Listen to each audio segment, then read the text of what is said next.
Yeah, this is case number 460 on the calendar in the matter of Thompson versus Webb. Parties have been sworn in, Judge. You may be seated. Ma'am, have a seat, please. Ms. Thompson, Mr. Webb used to be your boyfriend. And Correct. He also is the father of a child that you have, a boy. Correct. According to your complaint, while you were living together, Mr. Webb filed false domestic violence charges against you, causing you to be taken into custody.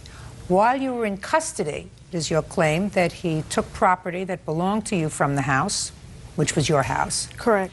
And in addition, he committed himself to paying for one half of your son's daycare. Correct. Which he has not done. Correct. Mr. Webb says that he rightfully filed an application for a protective order because you attacked him, that he took nothing from the apartment that was not his, and in addition, he says that you made the home environment unsafe, causing him to move, and he wants moving expenses, right? Correct.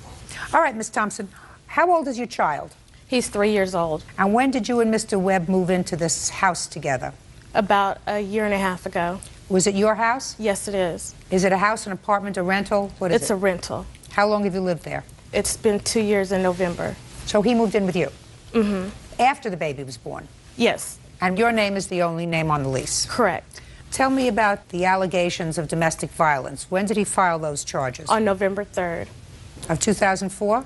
Correct. Tell me about the incident that sparked that. Okay. On November 3rd, I had just came back from school, and I was laying down in the bed, and he came home because we had been arguing a couple of days before the 3rd, and I had told him before the 3rd that, you know, we're not getting along, we need to go our separate ways and make some type of arrangements with our son, Derek. Well, on November 3rd, while I was laying down and he came home, he was like, do you still want us to go our separate ways? And I said, yeah. He goes, well, you're going to be out the house before I am. And I said, no, what are you talking about? He's like, you're going to be out the house before I am. I said, oh, you must have went down and filed a restraining order against me. He didn't say anything. What would make you think that? Because we had been arguing all since the end of October. Well, arguing and restraining Arguing and fighting. What do you mean fighting? You mean physically fighting? Physically fighting. Okay, that's different. Arguing and physically fighting are two different things. Correct. Where I grew up, right? Right. Where you grew up too? Right. You're arguing, you have an argument. You say, no, that's the wrong thing to do. That's an argument. Fighting is using your hands, weapons. Correct. Something else. So you were physically fighting. Correct. Who was fighting with whom? He was fighting with me. Is that right? Nope. Okay, so Okay, so what? Well, I'm asking you a question. Did you put your hands on him? No, I've never put my hands on him. Well, when you say physically fighting, explain the physical part of the fighting that was taking place. Well, in the bathroom, there was an incident in the bathroom where he took my car keys, wouldn't allow me to take our son to the daycare. He had came home early that morning wanting to take our son to the daycare. At first I said fine, but then he started disrespecting me in front of my son, so I said, no, you're not taking our son to the daycare. So then he took my car keys and went upstairs. While he was going upstairs, he went inside the bathroom. I went to try to get my car keys from him, and he put his arm up against my neck, wouldn't allow me to. How did you try to get your car keys from him? Try to snatch them out of his hands. So you were grabbing and touching him to try to get your keys. Correct. And he wouldn't give them to you. Right. So who put their hands on who first? He put his hands on me. No. You put your hands on him first. Well, I grabbed the keys, I mean. How do you grab the keys from somebody? I don't understand that. The keys are in his hand. Right. And what do? I went forward, reached for the keys. He jerked back, and I said, give me my keys. Went for the keys again. He jerked back, and he's like, you're not taking Derek nowhere. And I said, yes, I am, too. I'm taking him to the daycare, and I'm going to work. And then that's when he pushed me up against the bathroom door. What happened on November 3rd, Mr. Webb? On November or before November? Well, when you filed the restraining order, when was that? November 3rd. Can I see what you said in the restraining order, please?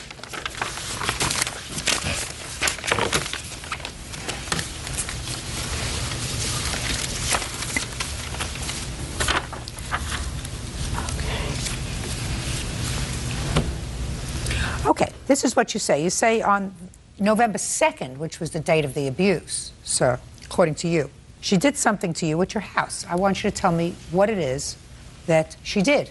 Okay, the reason why we were fighting is because I found her prescription for Valtrex. Your Honor, that is not even relevant. I found her prescription.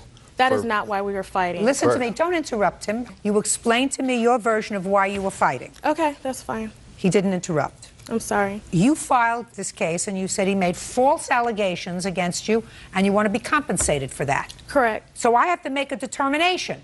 Do you understand? Yes. Good. Go. Okay, I found a prescription bottle for Valtrex, and I didn't know what it was. I looked it up on the internet and found out that Valtrex is for herpes. So I found out, I assumed that from the prescription of what it was for, that she had herpes. And Which she gave to me. And this I didn't know nothing about. Okay. Okay. So I confronted her with it, and that would cause the arguments and the fights. Ms. Thompson, I don't know whether I would have added this to my complaint, these allegations, because this He's is lying. Well, this is his version of what you were fighting about. Right, Well, I that's have not proof. what we were fighting about. I have proof. No, it's not. That's not what we were fighting about. We were fighting because of domestic violence abuse. That's what we were fighting about. Well, that starts off with something, you know. That's because he was out going around sleeping around. It wasn't me sleeping around. It was him that was sleeping around. Well, that's possible, you see. That's possible, but domestic violence starts from an argument over something. Correct. So I would not have broached this issue and put it in a complaint if I were in your position, because there were certain things that are embarrassing, and quite rightfully you don't want them aired. But you brought this case. That's right. All right, totally up to you. If you want to withdraw that part of your complaint and just proceed with the stuff that you say he took, I'll be more than happy to drop this part of your complaint and we can move forward. It's up to you. What do you want to do? No, I don't want to drop that. Judge Judy continues in a moment. Let me tell you something, sir. You knew the drill. Yes, that's right. I got it, sir. But I look. got the whole thing. Real cases, real people. Judge Judy. Kalita Thompson says the father of her child, Demetrius Webb, made false complaints to the police in order to get a temporary restraining order. Demetrius claims he was in fear for his life. Okay, now I know what you were arguing about, sir. Yes. I just want you to tell me what you alleged she did to you on November 2nd, that you swore to the judge she did on November 2nd, which allowed the judge to issue a temporary restraining order. Okay, well, she threatened to wreck my car. That's not true. I don't want... Go ahead. She threatened to wreck my car, and while I was holding my son, she threw things at me. She threw glasses, a can of beer. Listen to me, sir. You got to be very, very careful what you tell me. Because according to what I read, that didn't happen on the 2nd of November. That, according to you, happened in October. No, that was one incident. There were several. I asked you what happened on November 2nd. The 2nd of November, she also threw things at me, and she attempted to snatch my son out of my arms. You say she punched me in the face. You Yes, forgot that? and I'm getting to that. Well, get there, sir. She punched me in the face while I was holding my son. And she scratched you? Yes. According to you. All right. Did you have a trial on this protective order? No, we didn't have a trial. What happened with it? He motioned for it to be dismissed. Is that right? Yes, that's correct. Why? Because I was out of the home and I was no longer in danger. So there was no need to continue to restrain an order because I wanted her to see her son. Let me ask you this question, Mr. Webb. According to what I read here, and by the way, there's nothing contained in this police write-up about you being punched in the face or scratched. But according to what I read, you went and filed the restraining order the day before she was arrested, correct? Yes. So that when you went home on November 3rd, you knew that you had already filed for a restraining order. Yes. So the day before, you went in to file for a protective order saying, I'm in imminent danger. That's what you said. Yes. And what I don't understand, Mr. Webb, is then you went home. You see, if I went to file for a protective order and I was in imminent danger from somebody, I wouldn't go home to where I knew they were living. Why did you go home on the 3rd?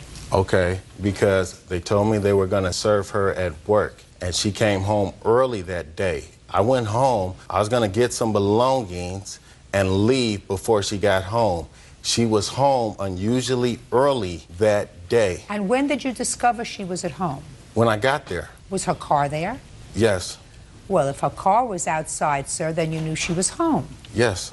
Then what did you go inside for? I went inside to get some belongings. Well, Mr. Webb, what I'm saying to you, sir, is if I were afraid for my life and my safety, I would say, I'm going to wait until they serve this lady. I'm not going to go inside. She came home early. Maybe she got a headache.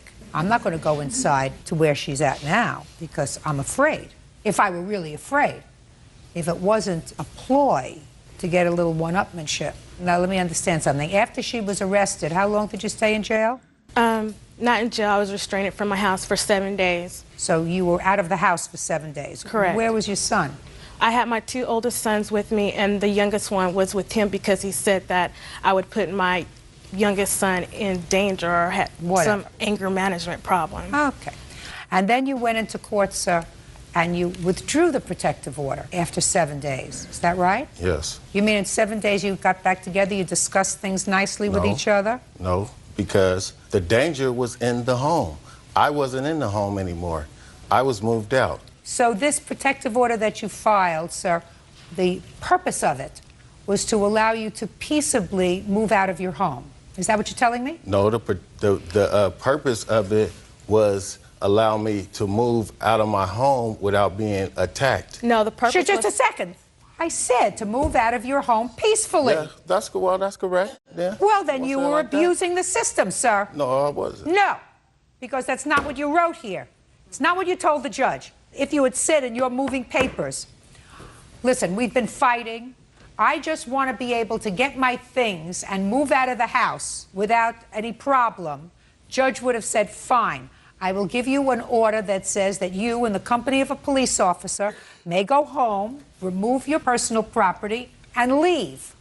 That's not what you said here. You said you were in danger, your son was in danger. In the time when I got the restraining order, I wasn't even planning on moving. Let me tell you something, sir. When you get a restraining order, common sense dictates that if you are in fear for your safety and well-being, you don't file for a protective order on November 2nd, go home on November 2nd, go home on November 3rd, and then 7 days later withdraw the application once you've moved out. I know exactly what you did. Real cases, real people. Judge Judy. Kalita Thompson says the father of her child, Demetrius Webb, owes for making false complaints to the police. Kalita claims he did so in order to obtain a restraining order. Now, has anybody ever filed for a protective order against you? Yes. And who was that? My ex-wife. In what year? In 1990, like 99. And what happened with that protective order? Was she granted an order of protection or was it dismissed? Dismissed. During the time that the protective order was in place, did you have to stay away from your ex-wife? Yes. Did you have children together? No. Did you have property in the house? Yes. Were you allowed to get the property right away or after the protective order was vacated? After it was served. After it was served. So you knew the drill. Yes, that's right. That's why Mr. Webb, I got it, sir. But I got the whole thing. I said I was expecting her. They were going to serve her at work, and she came home unused. She came knew that home Just a early. second. Are you telling me, sir, that she had some sort of an epiphany and she knew that something was going to happen, so she came home from work early? I don't know. Well, But I don't know either. All I know is that you filed for this protective order and you had no right to do it. You didn't file it because you were in imminent fear of your life. You filed it because you wanted an opportunity to get your property out of the house. Exactly. I filed it because she attacked me. That's a... Don't. Baloney. Now, what personal property do you claim he took that's yours? Don't give me a laundry list. I'm not interested. He took my clothes, shoes, computer, kitchen items. I'm not interested in kitchen items. Well, I'm not interested mainly in... my clothes and my shoes and my computer. What would he do with your clothes and your shoes? Ask him that. I mean, he took even my dirty clothes, underwears and bras, and left only one shoe for each pair. Let's go. Let's go. No, I did not take, while she was ordered, I did not take her clothes. What'd you take? I took my belongings. No, you didn't. Listen, Miss Thompson, if you interrupt again, I'm going to dismiss your claim. Do you understand? Yes, I'm sorry. I took my belongings, okay? I took all the furniture in the home, which belonged to me, that I purchased. What about her computer? Did you take a computer? Yeah, I took the computer, which was our computer. Okay. Who purchased the computer? I purchased the Be computer. careful of what you say to me, because you know I go into it. When you say who bought it, who paid for it? I did. Show me. I don't have, she took all the papers. Show me. Right here. She took all the receipts and Can I see everything. it? I had this computer ever since I've been going to school. I graduated in June. From the beginning, I started school because all my classes are online. That doesn't mean That she just shows purchased it. proof. Well, let me see the bill for it. That's all they gave me was that printout. Payment history by rental. Is this a... I rented it from Rent-A-Center, and I was making payments through Rent-A-Center. Okay, got it. Yeah, it's our computer. Oh, No question. It's our computer. Okay.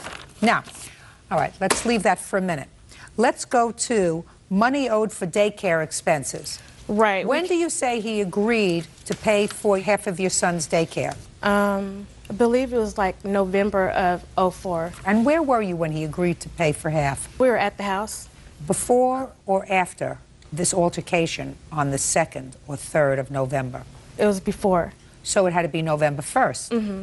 Well, tell me where you were both sitting when you had this discussion that he was going to pay for half of the daycare. In the living room on the couch. Okay, and tell me about the conversation. We just made a verbal agreement that he would pay for half of the child care. Now, when did you make arrangements to go to family court with regard to support for your son? After November 10th, after he placed the order against me regarding the restraining order.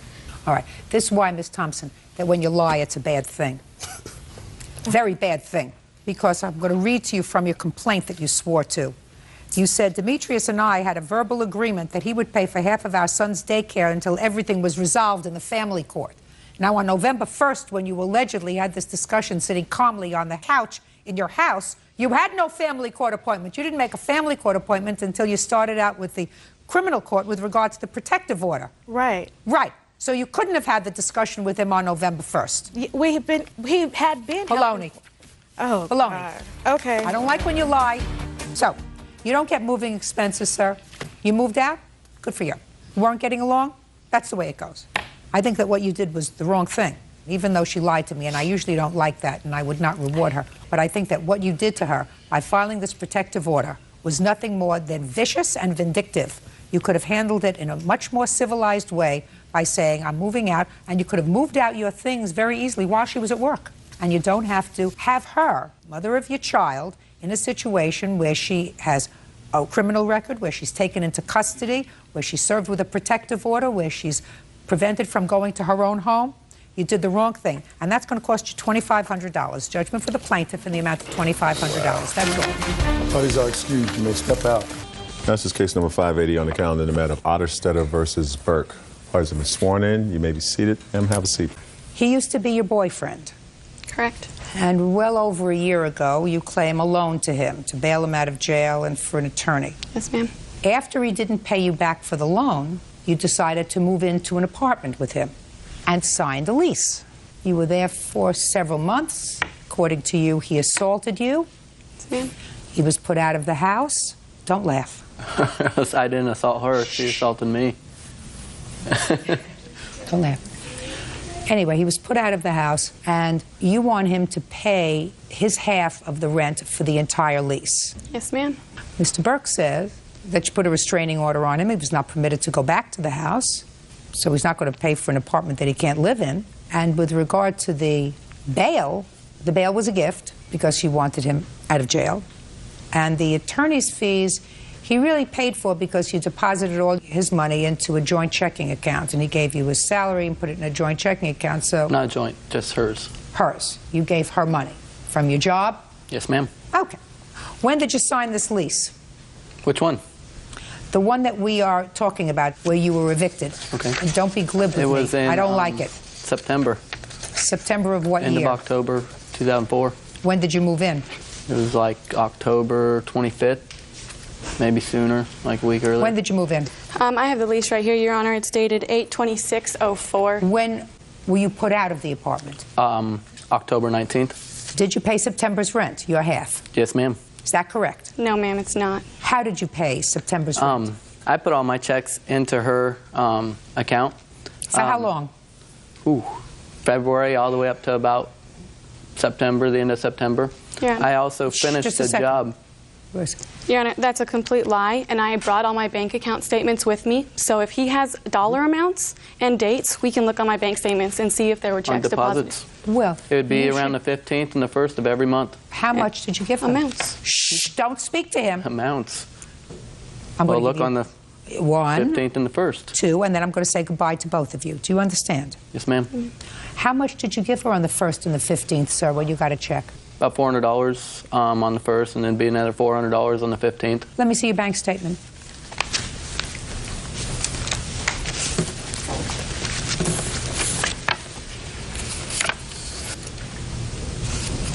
What's this U.S. Treasury? I am an employee of the government. National Guard. Bed Bath & Beyond payroll. I was also employed there. Who did you work for, sir? Ray Hall Construction. It would be Payroll Plus that the checks were from. I don't see any of that so far. They should be in there. Well, I don't see any. Not there. I don't see any It's in not there here. because you didn't deposit money in my account. I did. Opti Brand? I worked for them as well, Your Honor. I had 3 jobs. I mean, I have a whole lot of deposits here, sir, but nothing. And any of them unknown? No. Just No. $30, $40, nothing. No $400, sir. any big amounts in June? Now we're going all the way to June. You said since February. I mean, I'm looking. Well, yeah, go back to June and see if there's any big amounts, about $1,000. No, sir, I see a couple of small deposits. Listen to me. $40 or $80. Well, it's kind of funny because she got a $1,600 check that disappeared now. Nothing in June. There's no $1,600 There should be check. because Mr. our Burke, old landlord Mr. paid Burke, us. Mr. Burke, I'm talking about your money. And I know, we're and my talking money about, got and put all we're into her talking account. about is September. First, we're talking about September. You said you paid it. September, yes, ma'am. But how am I supposed to prove if I ain't got no papers because they're still at my house where I can't go back to? I don't know, sir.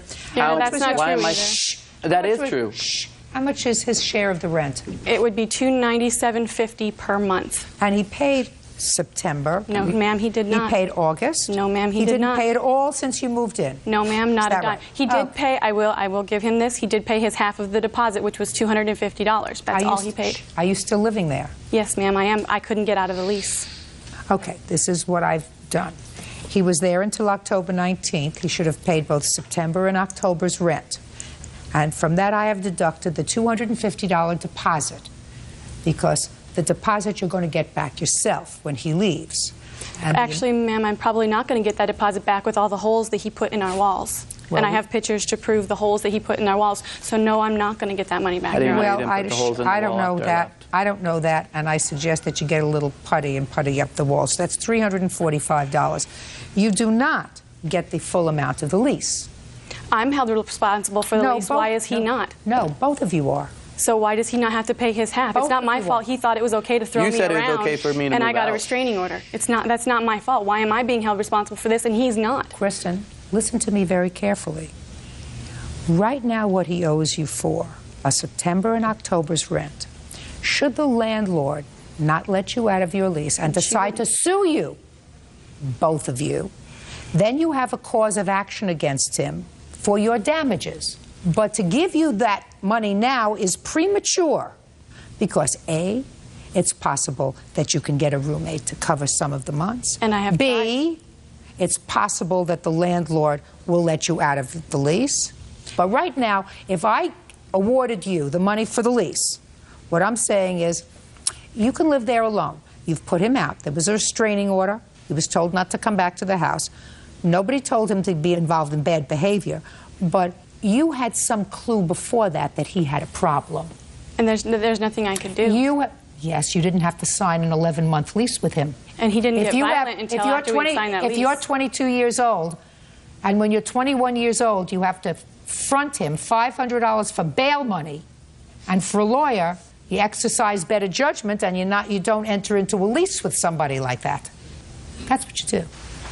Now tell me about this case that you had where you needed to be bailed out of jail, sir.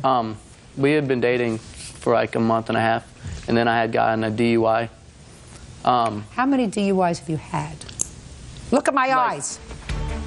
Judge Judy continues in a moment. Kiss up to God and say thank you for opening my eyes to the fact that this man is a loser.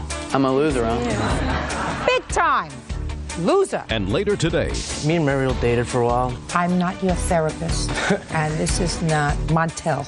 Take your hands off your hips, sir. Only attitude here is mine. real cases, real people. Judge Judy.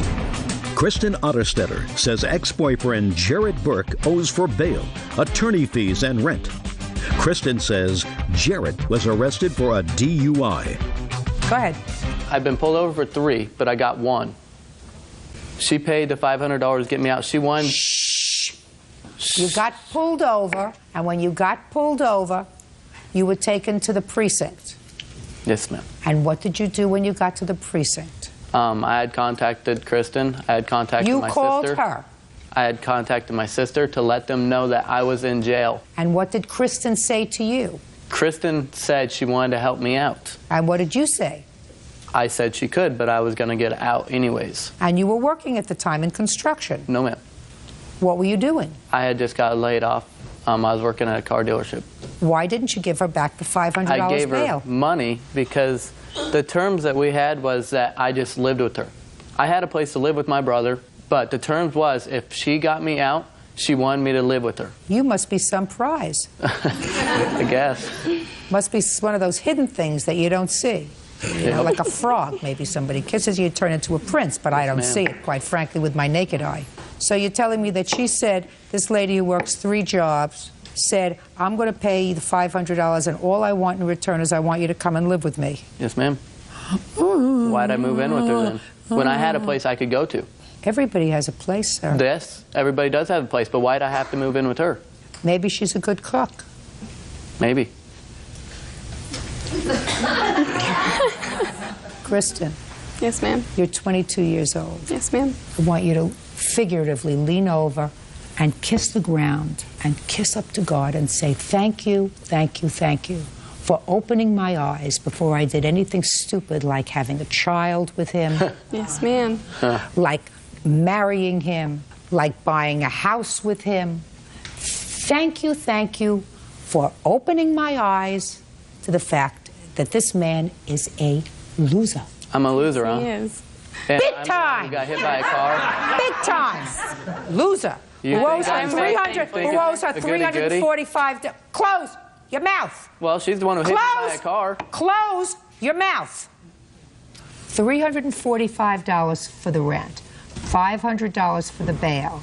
How much for the lawyer? $1,000, Your Honor. Show me $1,000 for the lawyer.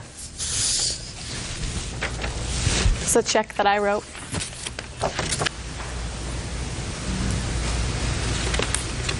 What happened with his DUI case? Yeah, and that's the reason that I did have to stay, is because I will admit I was stupid, and I signed his bail, and therefore I had to keep track of him. Otherwise, the courts would have come after me for $5,000. Don't tell me that that's the reason, Kristen, because I don't believe it. Not for a second. Are you telling me you let him move in with you so that you could keep track of him? No. Were you keeping track of him at night, too? No. Huh? I offered him a place to stay because he said he could stay with his little brother, but his little brother kicked him out. Kristen, listen to me very carefully, sweetheart. I don't even think your mother's buying that. For some strange reason, I hope you just had a lapse in judgment. Yes, I did. You seem like a hard-working girl who's got everything in order. I'm very impressed with what you've done with your life so far as your work history is concerned. Don't pick on losers. You're a terrific gal. Pick on a winner. Yes, ma'am. Judgment for the plaintiff for the bail, $500, $1,000 for the lawyer, and $345 for his rent. 2 months. That's all. Step out. Parties are excused. You may step out. I just figured, you know, if somebody could help give him a fresh start, he may be able to change his life, and obviously he can't. She had beaten me up and hit me with a truck, and I got in trouble for arguing with her, and that's why I got arrested. He just got really angry, threw me around, threw a knife across the room, wouldn't let me out of the house. I attacked myself with a knife. I was trying to go out with my friends that night. She had an abortion, and I just kind of thought my life, you know, was done. I couldn't stand it. You know, I lost everything I wanted. Like she said, I need to stay away from guys like him. And now the next case. All parties in the matter of Maya versus Magana, step forward, please. 20-year-old administrative assistant Mariel Meyer is suing her ex-boyfriend, 24-year-old construction worker Luis Magana, for unpaid credit card charges. Luis says Mariel gave him the card to use as he pleased. Ms. Meyer, I assume this is your twin sister over here that you brought to court. Yeah. And I assume you brought her so that she could tell me what a lousy character Mr. Magana? Magana. Mr. Magana is. Because she used to date him. Yeah. When she got finished with him because she found out that he was a person of, according to her, poor character, you decided not to believe her and you started to date him. Yep. In addition to starting to date him, you got a credit card and decided it would be nice to give him another card. And he's supposed to pay whatever he spent on that card. And he took the card and spent some money, paid you some for the bill, and then you broke up and you claim he still owes you some money. And Mr. Magana says what? Me and Mariel. First, I want you to stand up on your own 2 feet. All right. Me and Mariel dated for a while. Listen to me. I'm not your therapist. And this is not Montel. So I don't care about you dating. I already said you were dating. Take your hands off your hips, sir. Only attitude here is mine. I feel I don't owe her that money because, first of all, I never asked for her to give me a card. She gave me the card. Okay, so that's the first thing. You never asked her for the card? No, ma'am. Okay. Let's have it all at one time because I'm really interested in all of your defenses. I want to hear them all. First, you never asked her for the card, but she gave it to you anyway. No, I did not. Next. She said that she got the card because she wanted to build up her credit and that I could make some charges on it. So she gave it to you so that you could make charges on it so she could build up her credit? Yeah, making payments back on the credit card and whatnot. And that you were going to make payments on it? Yeah. The agreement that we made was that I was going to give her some money. This was after the fact that we had broken up and she discontinued the card for me. It was never an agreement that I was going to pay whatever things were charged on there. Can I say something? No. These things were charged. He's doing miserably enough on his own. Why don't you just let him finish? These are things that were charged when we'd go out partying, clubbing, and whatnot. Things that were charged so I wouldn't look like a cheapskate or whatever when we'd go out with friends and whatnot. So you wouldn't look like a freeloader? I guess you can say that. Why didn't you pay cash? Just saw it easier to pay with the card. Well, she could have used her card. I mean, you each had a card, right? That's correct. Why did you use yours? Like I said, when we were with our friends, I mean, being the guy, it looks better. The guy paying for things, so I just whip out the card that I had and put the charges on Well, there. so what you're telling me, sir, is that you really were committing a fraud. You were saying to the other people that you were with, listen, I'm the guy, and I'm taking care of the meal or the club, but in actuality, what you were thinking was, I'm not going to pay for this. Is that what I'm understanding? I'm trying to understand you, Mr. Magana. Because the first reason that you gave me that you're not responsible is because you never asked for the card. Correct. Okay. And so let me respond to that first. If you didn't ask for it, and if you didn't want it, what could you have said, Mr. Magana? I could have said no, but... That's right. You could have said no. I don't need the credit card. I don't want a credit card. I like to pay in... cash. Because if I don't have the... money. I don't want to spend... the money. Right. Look how smart he is. And we've never met. He can finish my sentences. Second thing that you said to me was when you would go out together because you didn't want to look like a freeloader, and it's because in your mind and in your friend's mind, it's the man's responsibility to pay for the entertainment, right? Correct. You whipped out the card instead of paying cash because you wanted to feel good. That's right. There's a price for that. You want to feel good, you got to do the right thing. You understand, Mr. Magana? I understand. There are no now. free rides here, sir.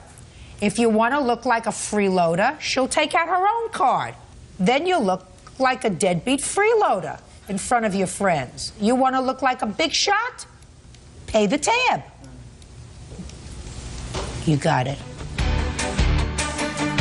How much does he owe you? $486.50. That's what you owe her. Did she tell you that that's what you owed? Yes, she did.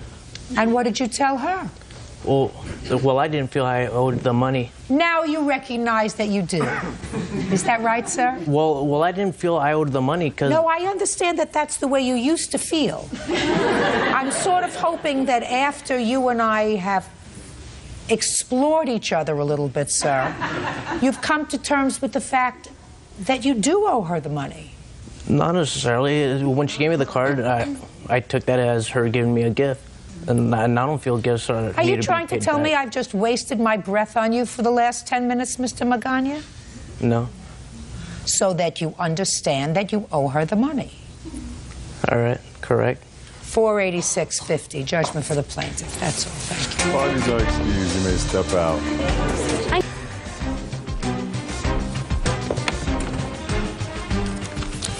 Yeah, this is case number 575 on the calendar, the matter of Connor Hardy versus Manley. Parties have been sworn in, Judge. You may be seated.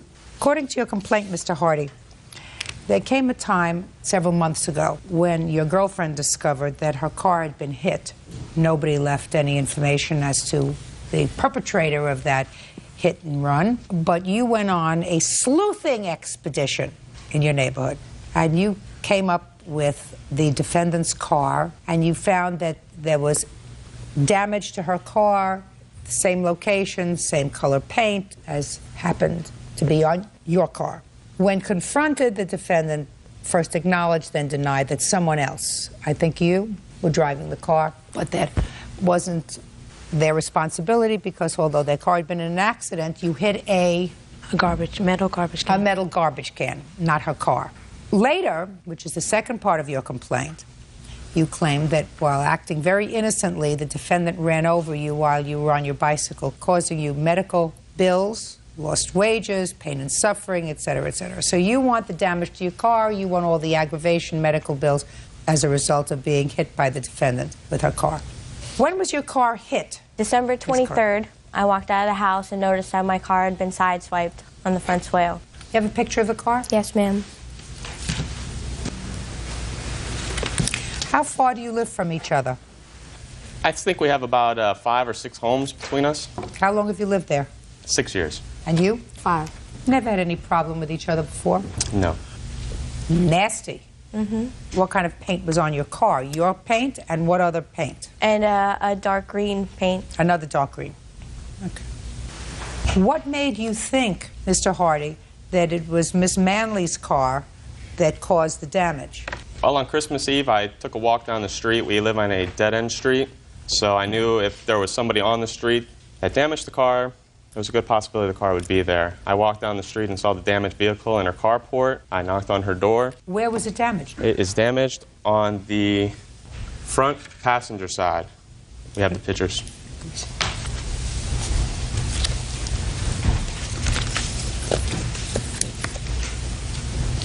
It's on the side of the car. Jill's car is parked on the swale with traffic.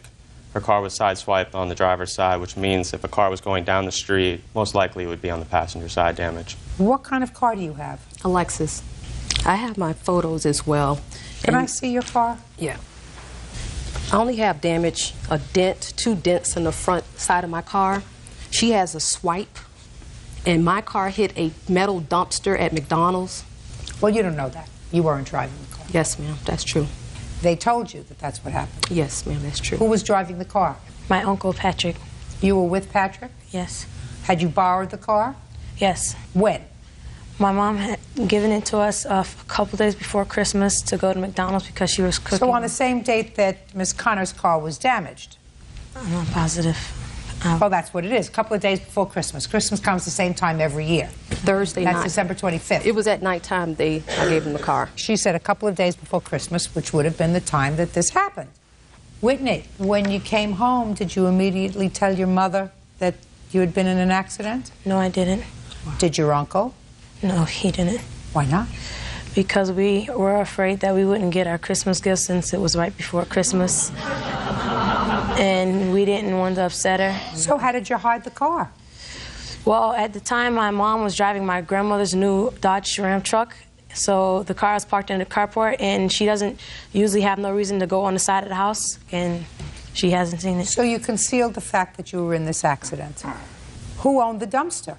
McDonald's. Did you tell them that you hit their dumpster? No, ma'am. And how did that happen that the car hit the dumpster? Well, as we were driving to the drive-in, we were arguing over the radio station, and he was like slapping my hand away from the radio station so I wouldn't change it. And I grabbed the wheel, and the car kind of swerved and hit the dumpster. Now, let's leave that for a moment. Mm-hmm. When you approached Miss Manley, what did she say? I knocked at the front door. I asked her, had her car been in an accident with my car on the street? She told me she had not driven the car in 4 days. I knew nothing about it. I asked her to come outside and look at her car. Was she surprised? Oh, she was very surprised to see the damage on her car. Called Whitney to the carport door. She asked Whitney if Whitney had driven the vehicle. Whitney said yes, she had driven the vehicle. That's not true. Shh, don't. That's not true. Don't speak. Sorry. And that she had sideswiped my girlfriend's car on her way to McDonald's. Listen to me. I'm sorry. Okay, I'm sorry, but that's not true. Okay. What do you think? I don't hear? I heard what you said, and I told you to be quiet. You're going to have an opportunity to respond to him. Go ahead. Whitney said yes, she had driven the car. She had hit Jill's car on the way to McDonald's. Stated that she was putting on her seatbelt at the time of the accident and had just swerved over and rubbed the car and was afraid to tell anybody. Whitney doesn't even know how to drive. Listen to me. It's my job to figure out who's telling the truth and who's not. Do you understand? Yes, ma'am. So what did you do? I told her that I would like to call the police. Patrice said this is not a good idea to call the police because Whitney is not covered by her auto insurance, and she would be more than happy to just pay for the damages if I brought her an estimate. She wrote down her name and phone number. Let me see it, please. I left that on the door. Listen to me. When it's your turn, you will speak. Okay, I'm sorry. This is her handwriting. Yes, ma'am. And you wrote down your name and phone number. Yes. And put it on his door. Yes. For what reason? Because I had to talk with her on what happened because she never said anything when he came. He asked her, I asked did she know about an accident to her car. Whitney said no. Okay, after that point, she didn't say anything else. So therefore, while he was there, if I was going to write down all that information, I would have given him my insurance and other papers. No, that's not true, madam. Why? You usually don't get an opportunity for me to answer your questions, but I'm going to do it for you because you seem to be speaking out of turn. And maybe if I explain to you why you would give him your phone number instead of your insurance information, you will understand. Because what he says is that your daughter said, yes, she drove the car, she had an accident, which sounds right to me, that you said, don't call the police because my insurance isn't going to cover her because she's only 15. Give me an estimate and we'll pay for it. And you gave him your phone number. That's a logical explanation. Now, say nothing, because I've answered you. Judge Judy continues in a moment. As I went to the car, he started calling me all these words. He kicked the car door, and he said I messed with the wrong cracker. Real cases, real people. Judge Judy. Greg Hardy and his girlfriend Jill Connor say their neighbor, 15-year-old Whitney Manley, sideswiped their car. The couple also claims Whitney's mother, Patrice Manley, ran over Greg's bicycle. Now, you gave her the estimate, and what happened? She said that the estimate is too much and that she wasn't going to pay for it, and she told me do what I have to do, and that was it. Did she come to your house with an estimate? Yes, she came to my house. Right. She said she knew it was me. Sorry. That's all. There would have been no reason for you to go to her house with an estimate unless she had said to you, bring me an estimate. Right? Right. If her daughter had denied hitting your car and having an uncle hit some trash bin on the same day, there would have been no reason for you, unless you're psychotic, to bring her an estimate, right? Right. Now let us hop over to what you did later on the bike.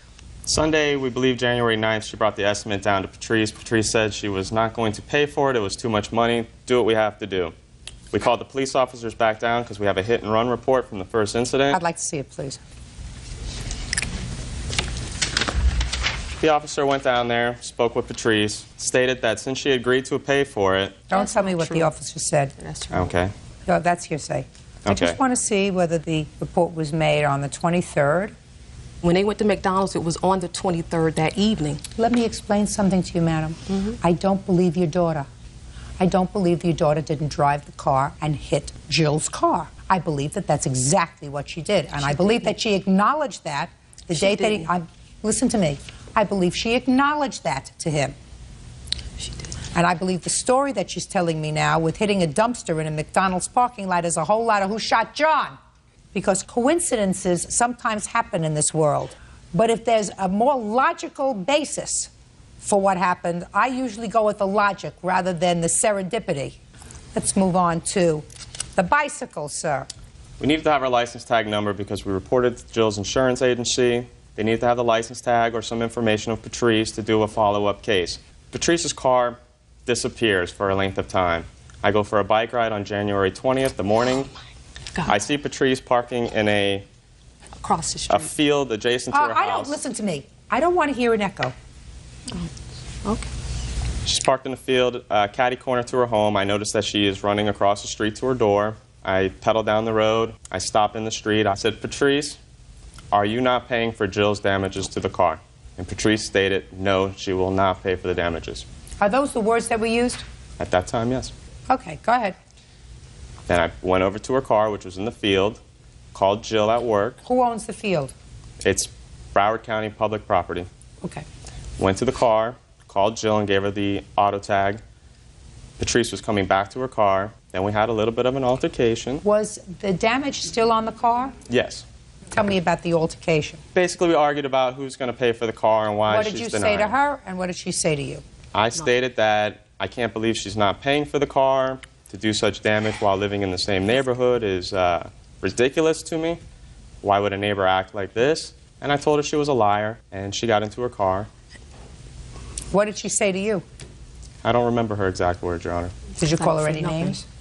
I called her a liar. Other than that? I called her a B word. Well, that's what I'm asking you. Yes. Well, you know, when I ask you what the altercation was, and if what you're going to give me is oatmeal, then I'm not going to believe you.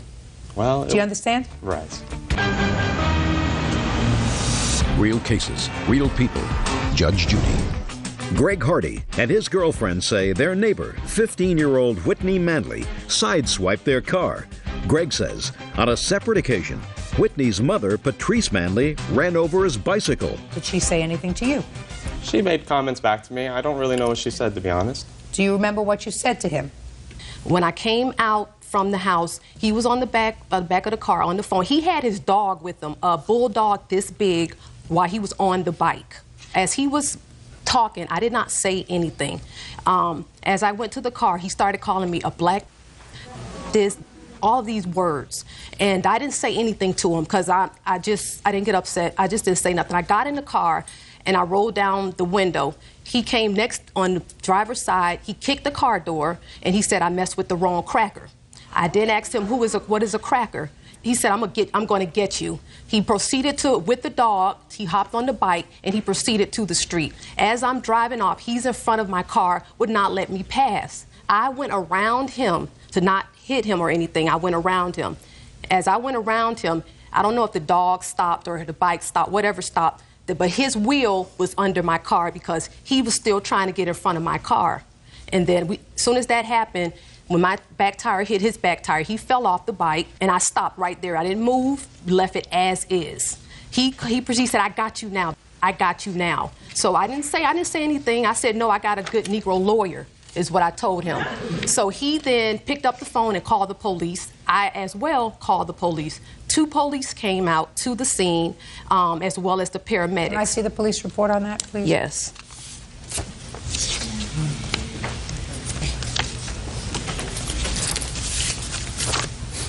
On the last page is... Shh. Were you taken by ambulance from the scene? Yes, I was. At his request. Shh. What difference does that make? Because there was nothing wrong with them. Well, how do I know that? I'd like to see the medical report.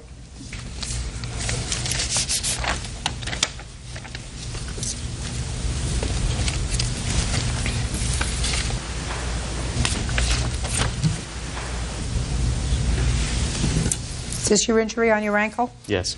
Looks like it got caught in the spokes of the bicycle. The front crankshaft, yes. So now I have a few questions for you, Mr. Hardy. Why did you pull out your bicycle at the same time that she was pulling out her car? I was on the driver's side door when we were arguing. Yes. And then she had not yet started the car, or maybe she had just started the car. I have to go up the street. It's a dead-end road. I have to go forward. We're both have to go forward. Well, I understand that, but I you go both... first. Listen to me. Okay. My friend, you don't have to go forward at the same time. You've just had an altercation with a woman who was in a car that weighs 3,000 pounds. It would seem to me prudent to hang back in the field that is the property of Broward County, play with your dog for 15 minutes while Miss Manley leaves. You've already gotten the information that you wanted, so there's no need to have any further interaction with her. Is that a fair statement? That's correct. Unless you wanted to bug her, which you might be able to do if you drove in front of her car with your dog at your side, so she would be going at 5 miles an hour instead of 25 miles an hour until she got to a place where she could turn off. Is that a possibility? It is a possibility. Right. So you could have avoided this whole part of the conflict if you just stayed back and played with, what's your dog's name? Indy. Indy, in the field for a couple of minutes. Why did you do that? Well, I didn't expect her to run me over in a car, and I was going to the bike path, which is just right past the bushes, so I can get onto the next street. I was already in motion first. I did not expect her to hit me with the car. She came up from behind me after I was already riding down the street. Well, Mr. Hardy, I don't buy it. Okay. The alternative was for her to stop her car and just wait for you to get to where you wanted to go. You could have done that, right?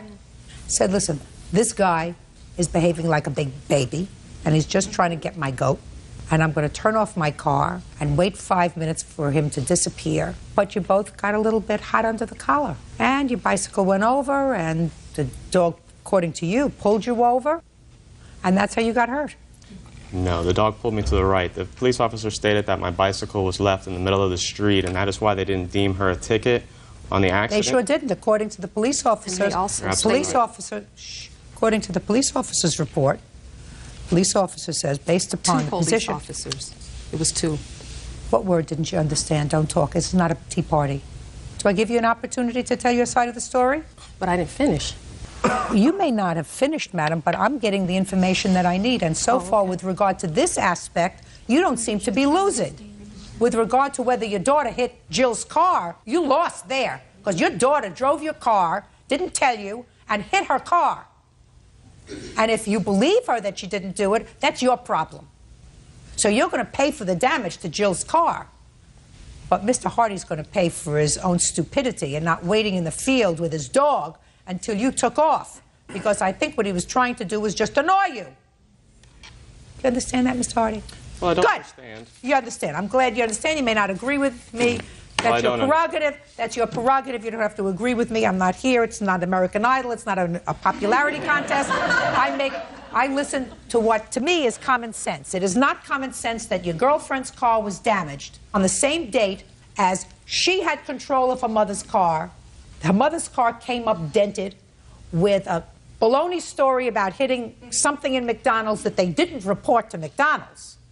That doesn't make sense. And it doesn't make sense that you just happened to get in motion first and felt as if you had to leave the property first while this 3,000-pound car is following you. That doesn't make sense. And if it doesn't make sense, it's usually not true. Let me see an estimate for your car, Jill.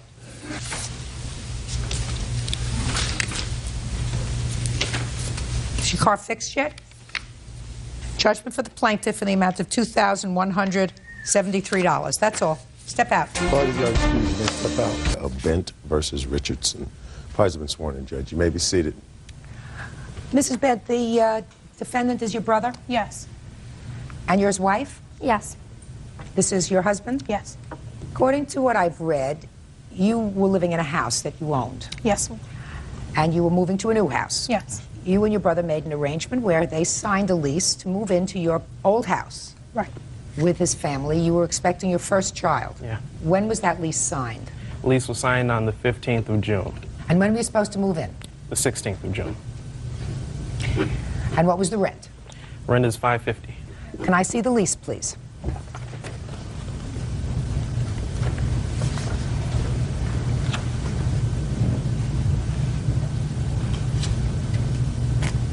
So you really rented this home with an option to buy it? Right.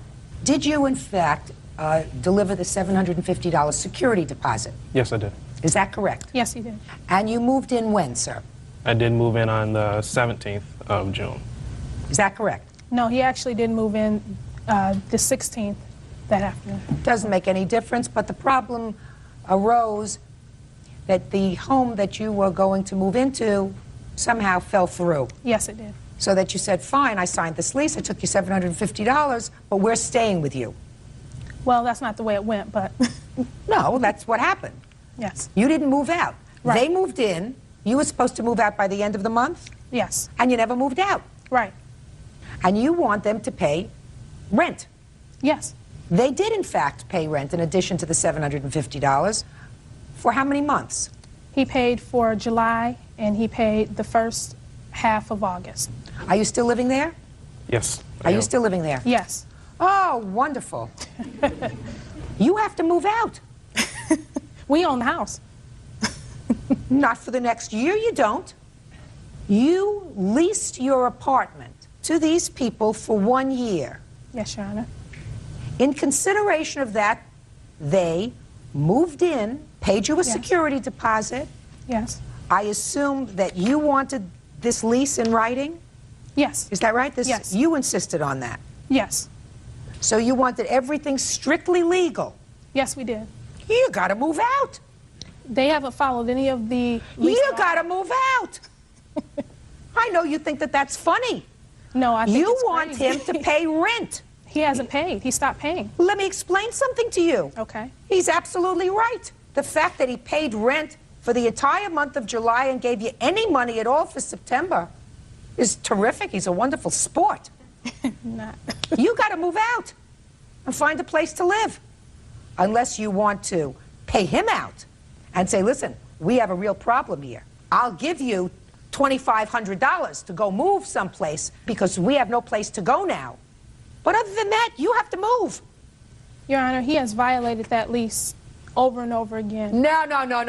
Yes, You ma'am. want to stay in your house. Well, no, we didn't. The house that we actually tried to purchase another house. Yeah. Not just the one that was the original house that we were going to purchase. And that house, because of what they had done to us, that whole thing also fell through. What do you mean what they That's did to not you? correct. What, like, what did they do to you? First of all, his cat destroyed my home. Oh, he didn't destroy your home. I read that. Yes, I read he that did. nonsense. He did. I Go have ahead. pictures. He Go destroyed ahead. the home. Go ahead. He called the police on me and tried to have me arrested for assault and told the police that he was going to have my Child Protective Services to have my children taken from me, and he threatened my children. That's not Just correct. a second. What does that have to do with buying a second house?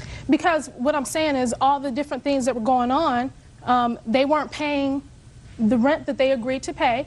You agreed. were living in their home, madam. I It's never our heard of such a thing. It's our home. It's in no, our it's name. not your home. That's what you don't seem to understand. It's not your home until June 16th, 2001. Then it becomes your home again.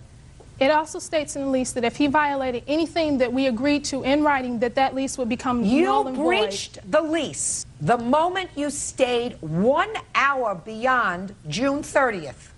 You breached the lease. I never heard of such a thing. I mean, I've lived in lots of apartments. Leased apartments, right? Have you leased a lot of apartments? A lot of apartments. A lot of apartments? Did you ever move into an apartment with the previous tenant? No. It's not an apartment, it's a house, but he It doesn't make broke any it, too. difference whether it's an apartment, a house, a co-op, a condominium. You own it, Yes. but you have given up, pursuant to this lease, your right to occupy it for 1 year. But, Your Honor, the house is not paid for, and the house is also in pre-foreclosure because they have not paid. So They're not they're gonna supposed to take pay the rent. house. You pay rent. He's No, not. no, no, listen to keeping me. his rent. You pay the rent. And we have. Good. Then why should your house be in foreclosure? Because he wasn't paying on the schedule that we agreed to. He didn't pay because he moved into our home without a job. When he moved into our home, he That's didn't even not have correct. a job. That is not yes, correct. it is. I Hey, talked Miss to his Bent. boss. No, it is Miss not. Bent. Yes, Your Honor. Let's get it together. You breached the lease because of circumstances perhaps beyond your control, Yes, because it you was. lost your house. But you can't expect him to pay rent on an entire house, which is what you're looking for, when he doesn't have the use of an entire house. But, Your Honor, he does have use of the entire house. The thing is, No, him and I his don't. wife, look, yes, you do. Him and his wife and his baby, we've inconvenienced ourselves. We took our children and put them all in one room, him and his wife, and he told us they That's didn't his have room. anything. No, no, no. Right, That's yes, his and that's room. what I'm saying. It is his room, but he also has use of the whole house. He can cook and clean and do whatever, but, excuse me, he doesn't clean, so I take that back. He cooks, he has Okay. use of everything else. They haven't, and it also states in there that he's supposed to mow the lawn and all of that. My husband does that once a week. He doesn't do anything. You live there. That's right. That's what I'm saying. Oh, So you're does he. not, listen to me. You're not getting it. You're not supposed to be there. You have to move out, if that's what they want. He paid rent, full rent, according to you, for the entire month of July. He also gave you $750 for security deposit. Which is non-refundable, and he signed that. It does state. Oh, that on he's the gonna first get it page. back. It states that on the Oh, first no, page. he's going to get it back. Well, what about the damage that he's done? The I'm house not cannot- interested. Judge Judy continues in a moment. The cat was urinating on things, tearing up the furniture, tore up the wall, tore up the door. Yes, he did. And later today, Well, I paid half of it. Why should she be responsible for $1? real cases, real people. Judge Judy. Janine and Anthony Bent are suing Janine's brother, Gerard Richardson, and his wife, Maria, for not paying rent. I believe that this cat baloney is just a lot of baloney. No, ma'am, it's not. We have pictures of the house that has been done, and they knew this. We asked them when they first moved in, the lease clearly states no pets. They said, we have a cat. We said, you can bring the cat if you're going to clean up after the cat. They never did. We got into it because the cat litter hadn't been changed. The cat was urinating on things, tearing up the furniture, tore up the wall, tore up the door. Yes, he did. I have pictures of that. He tore that up. Show me. I sure will. Show me. I just want to see the cat tearing up the door and tearing up the walls. And then we'll proceed from there. I don't see any walls here. I see scratches on the door. Is that what you're showing me? Yes, and it was not like that before. Baloney. And this Next. too, which And he can't broke be a picture. replaced. What else? Also, he called the police on me and tried to have me arrested for assault. I didn't do anything. What happened was I talked to him. I told him, I said, you know, the cat has destroyed this. This belonged to Grandma. You know, she's gone now. We can't replace this. So what? It means something to me. And his wife is like, well, if it was important to you, you should have put it up. No, your cat destroyed your lawsuit is dismissed for the following reason. You signed a lease. You became a landlord. You cannot live in property that you signed your rights away to for 1 year because you have a problem. You could have done several things. You could have taken your family and moved to another apartment. You could have said to your brother, I'm sorry it didn't work out. I will buy you out of your lease. You can say to him, I'll give you your moving expenses. You did none of those things. You just decided that you were all going to live together. No, ma'am. We wanted to leave. We wanted to leave. And you should have left. Not. We could not. We tried to purchase another home. We just didn't have the money at that point. She ain't getting it. She ain't getting it. Your lawsuit is dismissed. Now let's get to your counterclaim. You have a counterclaim. You want your security deposit back. Done. $750. You want your rent back, right? Yes. Done. Now, the reason I'm giving you this money on your counterclaim is she ain't moving. You understand that? I understand. So you should have a little bit of money, which is what she should have done at the beginning, because she's not moving. She doesn't get it. And I can explain to her 4 times. She still doesn't get it. She said, but it's my house. And I want to move, but I can't move. Lease means you move. You paid $750 deposit. You paid $550 in July? Yes. And then it was $200 for the first half of August that I paid her. Fine. So, on your claim for past rent, that claim is dismissed. On your counterclaim, I'm awarding you $1,500 for the breach of the lease. That's all. All right, are excused. You may step out. He's destroyed my home. He's put my whole house in chaos, and he gets awarded a judgment. His stuff is going out. When we get back, it's out. She's got to be out of her mind to think that I'm going to pay for her family to live in a house that she was supposed to sell to me. And now the next case. All parties on Dennis versus Franklin. Step forward, please. 52-year-old company owner Tanya Dennis is suing her son's friend, 24-year-old salesman Michael Franklin, for expenses involving a botched car lease. Miss Dennis. Yes, ma'am. The defendant, according to you, was a friend of your son's, who even at one point you were allowed to live in your home. Is that right? That's correct. He still lives there, Your Honor. Still lives there? Yes, he does. We'll get to why in a minute. According to your complaint, there came a time when he wanted to buy a car. He asked you to co-sign.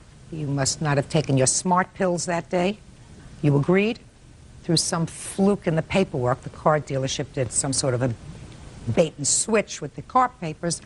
You turned out to be the primary. That's correct. On this car. The car was in your name. That's correct. But he drove the car. That's correct. There was some lawsuit involving this bait and switch with the paperwork. You won that lawsuit, and the car was eventually taken out of your name.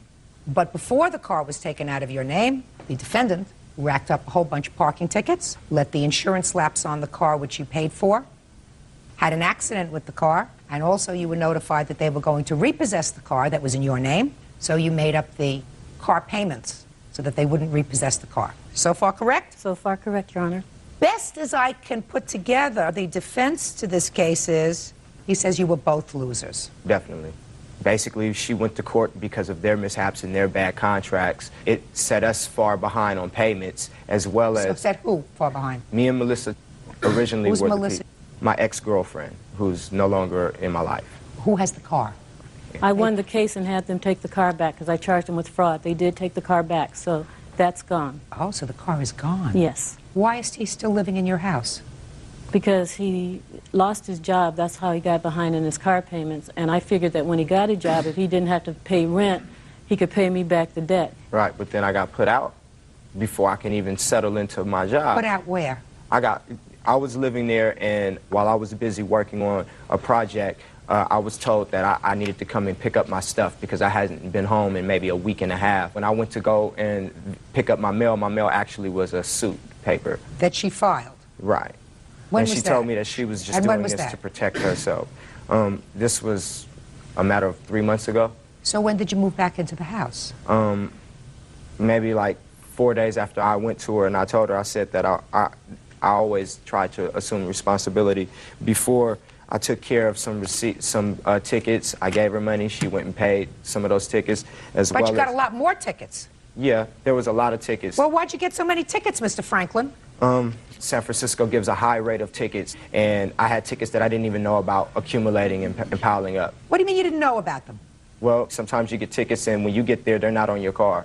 Yeah, everybody tells me that, but not all those tickets, Mr. Franklin. Not $1,500 worth of tickets. They didn't all get lost.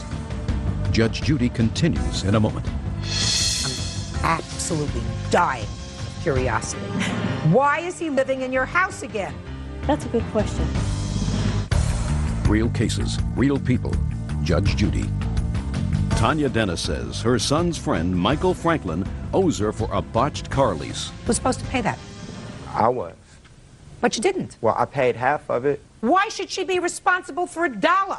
Well, she wasn't supposed to be responsible. But she has to be. Her name is on the car. Yeah, but she wasn't supposed to be primary. She was supposed to be co-signer, which meant that we were supposed to receive everything. Okay, so you're both losers because it's all the car dealership's fault. All right, now let's get to the insurance. You let your insurance lapse. Why? It fell behind a month because I lost my job. So you were driving the car without insurance, knowing that she was the primary. What it was is Miss Melissa, right? She was the original person, and it was Melissa. Just a second. She wasn't the friend of Melissa. She was your friend. Right. If Melissa came to her and said to her, would you co-sign a loan for me, do you think she would have done it? No. She came and co-signed the loan because of you. Right. Yeah. Now tell me about the accident. Well, technically it wasn't my fault, but it ended up... let's start out with the not technically, sir. Was Melissa driving the car at the time of the accident? No, she wasn't. We were no Were longer you together. driving the car at the time of the accident? And who paid to have the car fixed? Miss Dennis. Why do you think she should do that? She did that because she was in the primary position in all levels, and she had to protect her butt.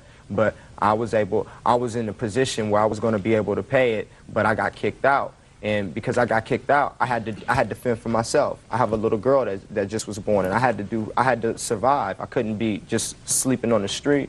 So why didn't you put the car in a garage? Or you could have sold the car. I needed a job, and in order to work, I needed transportation. Why is that her problem? It's not her problem. But you made it her problem. But it wasn't on purpose.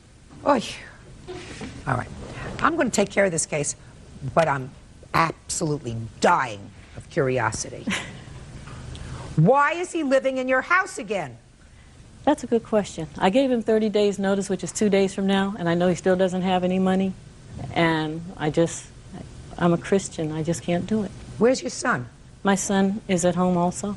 They stay in my back rec room. What does your son do for a living? He goes to college, and he's a music engineer. What kind of work does the defendant do? He, right now, is signing up people for long distance, and he's a rap star, a rap artist.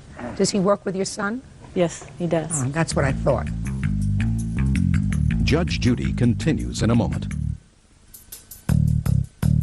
What prompted you to file the small claims suit when you filed it?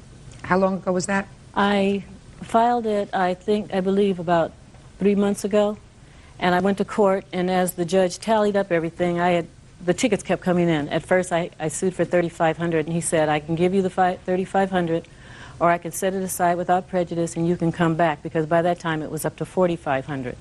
I refiled, and with the increased amount. When did you refile? I refiled, I guess, about 2-3 weeks ago. Let me see the date of your filing. I didn't bring the papers from that court. The only papers I have, court-wise, is my litigation. Let me see it.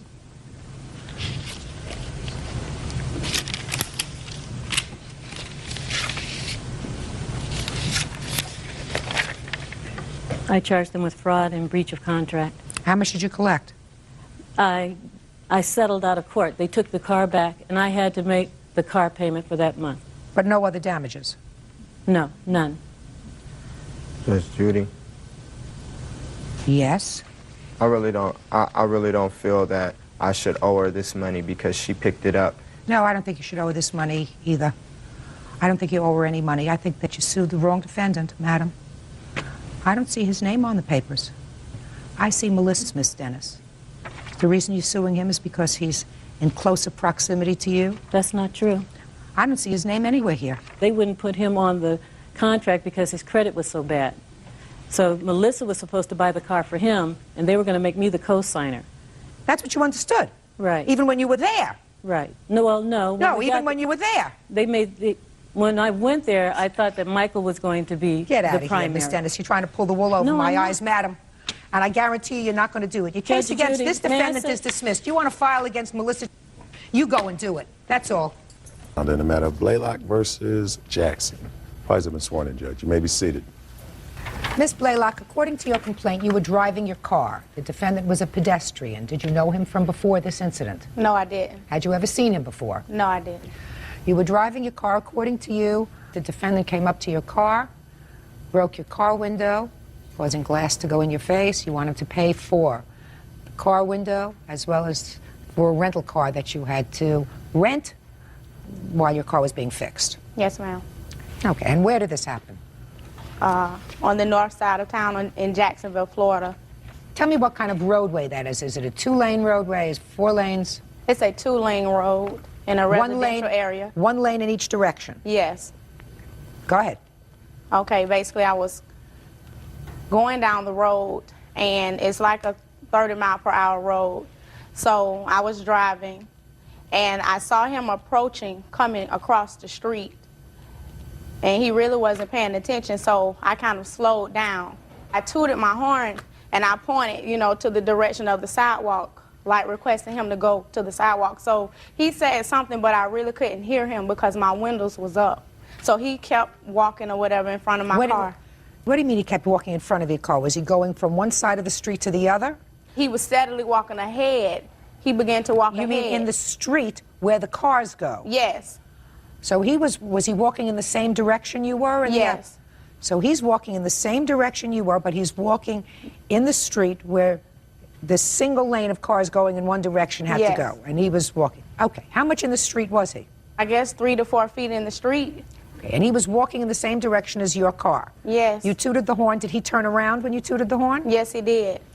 So I rolled my window down, and I was like, could you get out of the street? So he began to curse, and I'm a pedestrian, I don't have to move, or whatever other words he was saying. But I was saying, well, you still need to get out of the street. So it was a verbal, confrontation. So then a school bus came. So the school bus, because I was gonna go around him instead of driving my car on the side, on the sidewalk and the grass, the school bus came. So the school bus stopped. The kids got off of the bus, so that he was still in the middle of the street doing this process. So then kids began to walk through. He was still acting irate and cursing. So then that made where I couldn't even go around because the kids came to a complete stop watching him. So I was, after the kids that were walking, towards the apartment complex, after that area was clear, I was gonna go in the grass and go around him. So I rolled my window back up, I rolled to the side. He began to approach my car. So I couldn't just speed, in that area because of the kids that were walking, and he was up to my car cursing. But as he is cursing, I'm not even really looking at him. I'm trying to hurry up and get away from him, but I didn't want to hit a child. All of a sudden, he bust my window with his hand. Which window did he bust? He bust my driver's side window. So I grabbed my cellular phone. I said, now I'm calling the police. So he was cursing. So after, everything was clear, I just went ahead and went, blowed my horn, move, and I went because I didn't want him to further put his hands on me. As I turned the corner, I was calling the police, but the police was already coming. I flagged him down and told him that a person I didn't know had just struck my window, broke it, and struck me. When the police followed me back to the complex, Mr. Jackson was nowhere in sight. We found Mr. Jackson in the back of the apartment complex around other people, and he was just stating that I ran over his feet. His arm was bleeding. He said I ran over his arm. So the officer was ready to take me to jail. It was my word against his. The rescue came, and the rescue began to pick glass out of his arm. So then the officer was like, well, how did, she run over your feet? I see no tire marks. How did she run over your arm? I see no, where's the glass coming from? So he just went on, and the officer told me to be quiet and had me step to the side. So I really couldn't say whatever else he was saying. Let me see the police report. You were not cited, Miss Baylock, is that right? Both of us were giving, in my city, we get yellow cards to go downtown to the state attorney's office. At the beginning, I was given the card because I was the suspect, but after the rescue came and was picking glass out of his arm, he became a suspect also. But nothing happened with either one of those cards? Yes. What happened with it? Okay. I went to the state attorney's office to file my complaint because I didn't know him.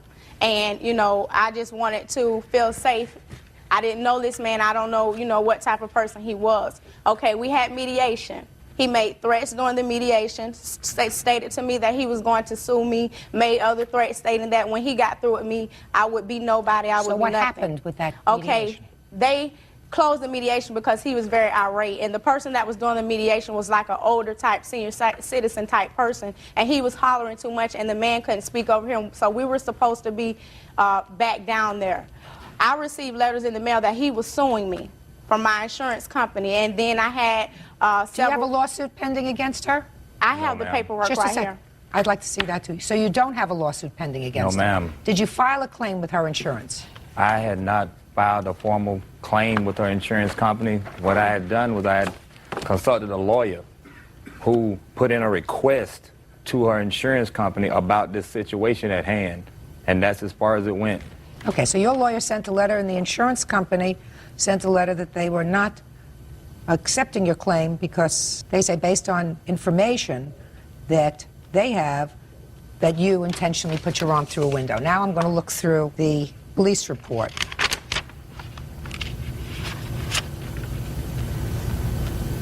Okay. Let me hear your version of these events, Mr. Jackson. Yes, ma'am. On the morning, well, on the day that this thing occurred, I was crossing the street. I just stopped some kids from fighting. This was a school zone, total school zone. There's a big school there. I crossed the street. I'm on the sidewalk walking down the street. I'm going to visit my son at his mom's house. All of a sudden, she pulls up on the side of me, blowing her horn erratically and waving her hands. Then she rolls her window down and begins yelling and screaming and cursing at me. I asked her one time, I said, "Who are you and what do you want?" She's in her car on the street. Yes, ma'am. And I tell her, I said, "What is it that you want from me? I don't even know you." At that time, she says, "Don't worry about it." And she speeds off. I kept walking down towards the entrance of these apartments.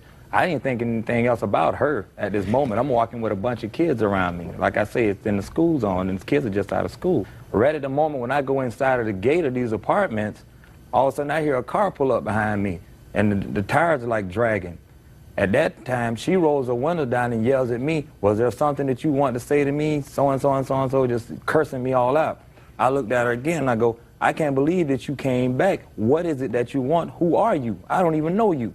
She said, "I should have ran you over before, and I will run you over now." So she backs her car up a little bit, cuts the wheels, and runs over me. At that time, when she hit me, the side of her car spent me around, and my arm went through her window, causing the window to break. I left there and went running through the apartments to go and try to get some help. So according to your statement, Mr. Jackson, this person that you didn't know at all Yes, ma'am. was driving down the street. Yes, ma'am, pretty much. And for no earthly reason whatsoever, stopped her car at some point ma'am. to verbally berate you and then assault you. That's what you're telling me. Yes, ma'am. Mr. Jackson, she doesn't appear to me to be psychotic. She was coming from work, which I assume means that she wasn't drunk. Now, I want you to hold out your arm, sir, and show me where the glass was on your arm. Where the glass was? Yes. It was around my elbow. Right. Okay. And so you're telling me that she ran over your feet She ran over my feet, yes ma'am. Which the police say they saw no indication of tire marks or anything else on your shoes. I just don't understand how, if she ran over your feet, your elbow was injured. It wasn't like that at all, Your Honor. How was it, Mr. Jackson? She pulled up behind me in the driveway of this apartment. Yes. She backed up, and when she ran over me, the side of her car mirror hit me and spent me around. Then she backed up across the street and tried to run over me again. It's getting better. Do you have a hospital report, sir? Yes, ma'am. May I see it, please? I've also had pictures.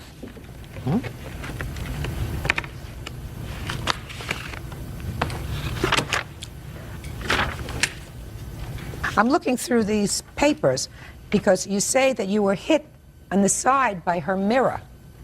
There is no indication in the hospital chart of any bruise on your side, sir. They didn't have any bruises on my feet either, Your Honor. That's right, But they I didn't. still got ran over by them. I'm telling you, they have absolutely no bruises on your feet, none whatsoever. They gave me x-rays at the hospital stating that none of my bones were broken, but my feet were swollen. Oh, let's see if they say that. Did they say that anywhere in the hospital records? They got it documented Let's on see. The laceration was in your elbow. Yes, ma'am. I don't see anything about swollen feet. Didn't say you could... It should be in there. Well, I don't see it, sir. Now, the only other thing I have to ask you, Ms. Baylock, is, am I correct that at one point you actually drove your car up on the sidewalk? Yes, ma'am. Why did you do that? Because I was scared of him. It's dangerous, Miss Baylock, to go It was up dangerous for me to be, you know, in that situation with him. I understand that. You shouldn't have gone up on the I ground. feel as though I was wrong, but I had no choice. You After may- he struck me once, I felt as though he was going to yank me out of the car or something. He was very No. irate. He hadn't struck you yet when you went up on the grass. Hadn't struck you yet, according to you. You went up on the grass, and then he approached your car. But, Your Honor, the reason why I tried to proceed to get away from him is because he was cursing and approaching my car. Right. I tried to get away from him before he approached my car. She's not telling you what happened. Cost of replacing your window is $179.75. Is that right? Yes. Your Honor, Mr. she Jackson, left the scene. Mr. Jackson, she did not leave the scene. She She came left back. the scene. Shh. She flagged down the police and brought them back. If somebody just runs over somebody's legs, they don't do that. Judgment for the plaintiff in the amount Your of Honor, I'm also suing him $179.70. for my rental car. And I'm denying that, madam. $179.75. You can replace a window in a half a day. You shouldn't have been up on the sidewalk. That's all. Parties are excused. You may step out. My arm, I got 36 stitches, I got 10 puncture wounds, and I'm paralyzed from my wrist down to my elbow. He tried to sue me for over $10,000.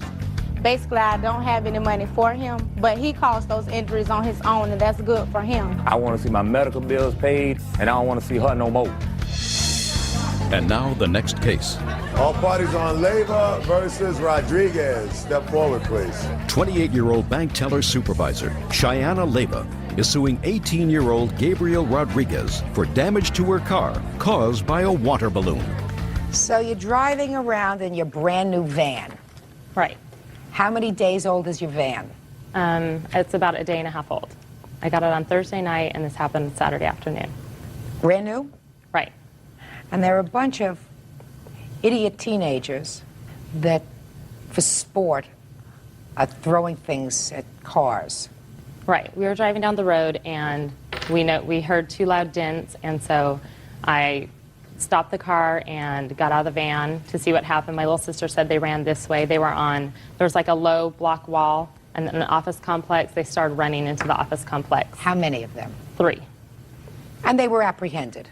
Right. We chased them. They ran into their house. I was on the phone with the police the whole time. We waited, and the police got there. They knocked on the door. Gabe had tried to, he jumped the back fence and started to walk off, but the police went and got him. No. You had damage to this brand new van. Right. There was 2 dents in the side door. And how much was the damage? It was about $540. Now, 2 of the young men, one paid their third in full. Right. And the other one paid half. and is paying slowly. Right. But Mr. Rodriguez over here says, I'm not paying. Right. Well, he said he would at first, but now all of a sudden he says he's not responsible. He says he's not paying because his balloon missed. That's right.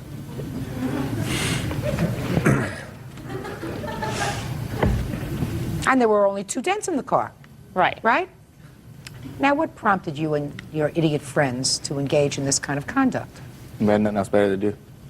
Was that during the week? It was on Saturday. You had nothing to do on Saturday? No, man. How'd you get a job? Should do that. What were you throwing? We were throwing water balloons at each other for the day. And then we got tired of throwing them, so then we just lost them over the wall when we saw the car, and we hit the car.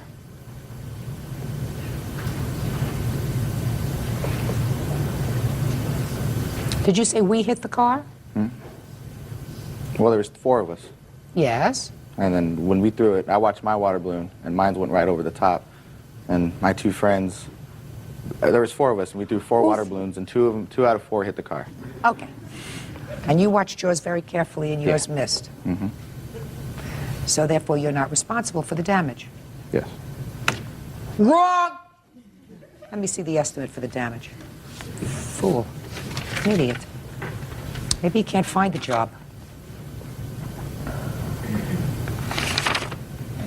531. Make it 532, this change. Divided by 3. $177.33. Co-conspirators to commit the act of vandalism. That's what you were. Co-conspirators, right? Right. You mean because of the Earth's spin and gravity and luck, maybe your balloon didn't hit? You're not responsible? I feel I'm not. You still feel as if you're not? Yeah. Were you alone? No, I had my little sister with me who's 13, my husband, and my baby, my 8-month-old baby, and my 4-year-old daughter. So let's say, Mr. Rodriguez, that all you idiots threw your balloons over, a couple of them hit. The plaintiff swerves, hits a wall, and her baby is severely injured. Would you be responsible? Yes. Why do you think you'd be responsible if your balloon didn't hit? Because I helped doing it. Right. Judgment for the plaintiff in the amount of $177.33. I just wanted him to see. Right. That's why I was so mad. Right. He may still not see, Probably but maybe not. he does. Fool. Yeah, definitely. 18-year-old fool, not 6 years old. Right. Throwing water balloons. 18 years old. See, please. Miss Allen, you and the defendant lived together for how long? About 2 years. And you have no children together? No, we do not. But you just resided in the same apartment? Correct. Okay. And according to your complaint, there came a time when Mr. Andrews had fallen behind in some child support payments to former mate, former spouse, ex-wife. He faced the potential of being incarcerated. It's sort of convoluted, but I gather that he couldn't ask his parents for money directly. Correct. So you made arrangements to borrow the $1,300 that he needed with the understanding and the promise to his parents that you would pay that debt back to them when you got your tax return. Correct. You say you got your tax return, you did pay them back the $1,300, you and the defendant went your separate ways, and you want the $1,300 back from him. Correct. And Mr. Andrews says that the money was joint. The money that was paid back to his parents, he acknowledges that it was paid back to his parents, but it came out of a joint account. That's your defense, sir? Yes. Okay.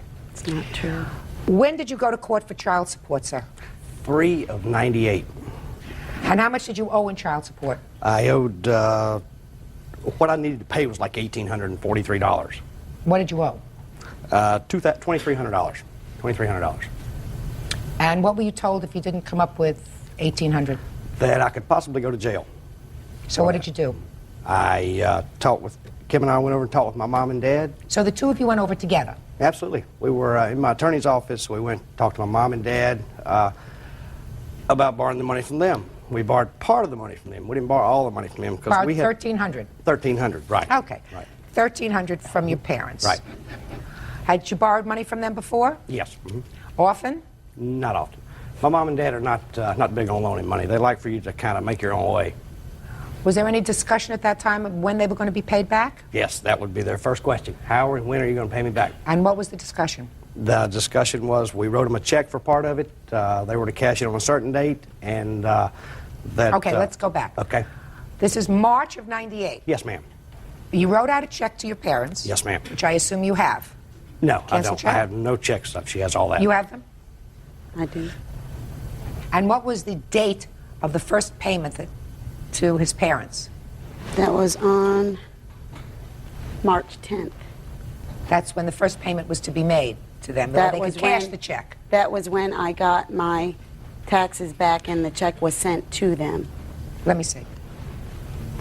Are you telling me that at the time you took out this, you borrowed $1,300, you did not in fact give them a check, as Mr. Andrews says? No, we stated? did not. Partial check. No, we Partial did not. check. For how much? It was $500 and some odd dollars because you can see I have a $1,843 payment that was made on 3 of 98 to the child support No, services. listen to me, sir. Okay. That wasn't made to your parents. If you owed them $1,800, you borrowed $1,300 for your parents, you didn't make your parents a payment of $500. You made the government. You sent to the child collection unit $500. No, I borrowed $1,843 from my mom and dad and sent my mom and dad a check for $500 and whatever odd dollars it was. The check if that I'm not they mistaken. gave him, the pink copy at the top, is for $1,343, and that is what we borrowed from them. They had made the check out to him to pay to Alamance County Courthouse. Right. My mom and dad gave me a check, and I went and got a counter check for it, a bank check for it. Doesn't make any difference. They gave you $1,300. That's all. That's what they gave you. They didn't give you $1,800. Okay. So the $500, you didn't give them a payment for $500, which is exactly what I said, Mr. Andrews. You gave the court $1,800, $1,300 from your parents, and $500 from you. Right. Okay. Right? Well, it's been so long ago. Some of these money amounts are not quite. Well, you've been living with this situation, sir. I've only been trying to understand for 3 minutes, and I got it. I understand. Okay, good. I'm glad you understand. So now we're down to $1,300. Now, the $1,300 was repaid on the 10th of March. And that was out of his account, ma'am. It was not out of a joint account. That was out of his account. How did this $1,343 get into your account, sir? I would assume we'd had both put it in there. Don't Money. assume anything. Try to remember. I'm sure she got her tax money back and put it back in there. Put it in there. She has held all my financial records. I have nothing. I didn't hold them, ma'am. If you look at who wrote that check, you'll see her handwriting. No, that's your Just a handwriting. second. Is it? Joe, just a second. Oh, it's your handwriting. It is? Okay. I haven't seen it. She kept it all. Mr. Andrews, you said rather emphatically a moment ago that it wasn't your handwriting, that you remembered. She usually wrote all the checks. She even wrote checks out of my But account. do you understand what I just said Oh, I to you? You understand. said it's not my handwriting. She wrote the check. Right. I That understand. was said with a certain authority. Okay, I understand. Okay, so this money came out of your account just a few days later Right. to pay back your...